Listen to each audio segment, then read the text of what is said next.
Trump మీద దాడి కేసులో 5 రకాలైనటువంటి దర్యాప్తులు జరుగుతున్నాయి. ఒకటి అమెరికన్ మిలిటరీ సొంతగా దర్యాప్తు చేస్తుంది.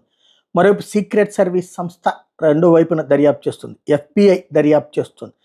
అలాగే పెన్సిల్వేనియా పోలీస్ డిపార్ట్మెంట్ కూడా దర్యాప్తు చేస్తుంది. వీళ్ళు కాకుండా ATF ballistic and anti terrorism experts 5గురు చేస్తున్నారు. అయితే ఈ మొత్తాన్ని కూడా ఎఫ్బిఐ మానిటరింగ్లో చేస్తున్నారు అన్నటువంటి విషయం చెప్పుకొచ్చారు. అంటే ఒకళ్ళకేమో ఆయుధాల మీద ఎక్స్పర్టైజేషన్ ఉంది, ఒకళ్ళకేమో గూఢచర్యం వ్యవహారాల మీద ఎక్స్పర్టైజేషన్ ఉంది, ఇంకొకళ్ళకేమో ఏదైతే మానసిక ప్రవర్తనలు నేరపూరిత అంశాల మీద అవగాహన ఉంది, ఇంకొకరికి ఏమో పెన్సిల్వేనియా పోలీస్ లోకల్గా ఉండేటువంటి పరిస్థితుల మీద అవగాహన ఉంది, సైన్యానికి ఇతర దేశాల నుండి జరిగేటువంటి కుట్ర మీద అవగాహన ఉంది. ఈ మొత్తాన్ని మానిటర్ చేసేటటువంటి పనిని ఫెడరల్ బ్యూరో ఆఫ్ ఇన్వెస్టిగేషన్ చేస్తుంది, ఎఫ్బిఐ చేస్తుంది. టోటల్గా ఇది వేగంగా ఆ వ్యక్తి ఎవరన్నటువంటిది అయితే వెంటనే ఐడెంటిఫై చేశారు.